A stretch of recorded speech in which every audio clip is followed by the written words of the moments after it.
Welcome to my channel. Today I'm going to be doing a little bit of a haul. It is the 1st of April, which means that the Kindle 99p offers have been released today, and I decided to buy a few books. Let me get my little list, because I went through and basically wrote down the books that I was kind of interested in. So the first book that I purchased was The Last Hour Between Worlds by Melissa Caruso. You know what, I might just not pronounce people's names because I will probably butcher everyone's names in this video.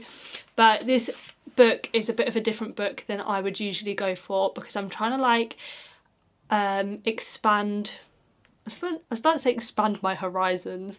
No, I'm just kind of trying out new genres. But yeah, I saw that one and it looked really interesting. Let me see, let me get the description, because I was quite there's a short little description which I feel sounded really good.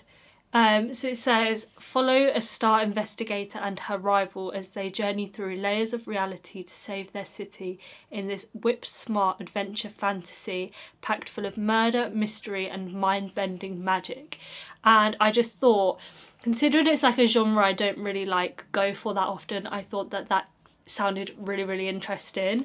So I'm going to give that a go. And then the next book I got was Keeping 13 by Chloe Walsh, and this is actually the second book in the series. I did also buy the first book because I've seen this series all over TikTok and people rating it really highly. So when I saw that the second book was 99p, I was like, oh, it's only right if I buy the first one as well and try that out. There was, to be fair, in the 99p deals there were a lot of books that were halfway through a series or towards the end of the series. So there was also Strawberry Patch Pancake House, which is a book that I'm interested in reading, but it was literally the 4th or the 5th book in the series, and I couldn't justify buying it just because it was on the 99p. But in this instant I'd seen this all over TikTok and it's something that I want to read. And as it was only book 2, I was like, okay, I'm willing to buy book 2 and book 1, even though the book 1 wasn't on the offer. The next book was One Day and Forever by Shari Lowe. I technically didn't buy this one because I went to buy it and I saw that it was on Prime, so I got it for free through Prime, but I thought it'd be worth mentioning it, whether you're a Prime user or not. You can get it for free through Prime, or you can just pay the 99p. But I thought it was worth mentioning. The next one I got was Sorcery and Small Magics. Again, this is another book that's not the sort of genre I would typically go for, but I thought I'd give it a go. Just again, it sounded interesting, and I feel magic in books may be something that I'm interested in, but again, you never know until you've read it.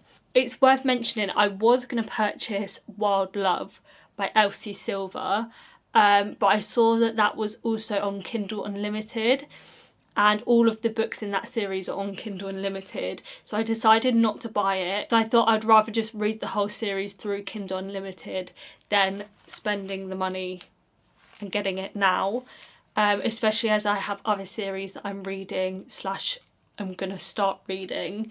I thought I would just put that one on hold for now. The next one I purchased was Assistant to the Villain. This one's a romance and I thought it looked really interesting. It's kind of I think it said it's a grumpy sunshine trope, and I do really like the grumpy sunshine trope. And I thought it's a bit different, and I am intrigued to see what they do with the whole villain thing. I really hope that he is a true villain, you know. So the next book that I purchased was The Love Wager by Lynn Painter. I have read one of Lynn Painter's book before, and that was better than the movies, and that was one of my favourite books that I've read so far. I've not read that many books, but it was one of my favourites that I have read. When I saw there was a Lynn Painter book on there, I was actually quite excited to read some more of her work. So the next book on my list was Same Time Next Year by Tessa Bailey, and this was actually also on Prime. Got it through Prime, Again, I've heard a lot about Tessa Bailey's books, and she has been on my list of authors I want to read. So again, it was a good opportunity to buy one of her books and see what her writing style is like and whether I enjoy her books. And it said that this one's a novella, so I should get through it like fairly quickly, which is nice. Sometimes it's nice having a bit of a quicker book. The next one I got was The X Talk by Rachel Lynn Solomon. I have seen this one a little bit on TikTok. I've not really heard much about it, I've just seen it on TikTok. So I've decided to get that one. I honestly don't really know what it's about, but I just saw that people had been talking about it and I thought I would get it, and it looked interesting. The last book that I picked up, or not picked up, bought, was Good Material by Dolly Alderton. I've seen a lot about, what's that book called that she, like, everyone knows her for? Everything I Know About Love, that one. I saw loads and loads of people talking about that one, and I do want to read that one. But I saw so many people rave about that, and then I think I have seen other people read some of her other books and really enjoy them. So this is an author that I have had my eye on and been looking out for what books I want to read from her. So when I saw that there was a 99p deal of one of her books, I definitely had to pick it up because I want to see what the hype is about with all of her books. And again, it was like a really interesting concept.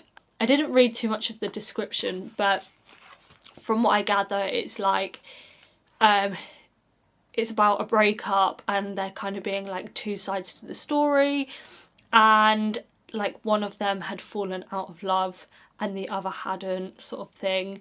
And I think he learns more about her side of the story. I think that was the general gist of it, but it did seem, from what I read, it did seem really interesting, so I'm really excited to read that one.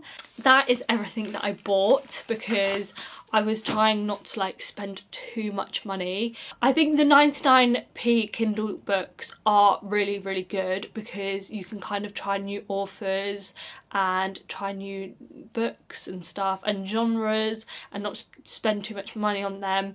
I'd say the only downside is that a lot of them are like part of book series, and it means that like the books on there can be like halfway through a series, which I guess maybe like encourages people to buy like the first few. And I understand it if it's like book one, because you read book one and then you want to read book 2 and 3 and 4, whatever, so it kind of encourages like you to buy more books. But that is everything I bought. I hope you enjoyed this video. This is my first video, so I don't know if it was good or if it wasn't. Let me know down below like what books you got from the 99p deals, or if there's any recommendations from the 99p deals that you think are good and that I would enjoy. I will see you very soon.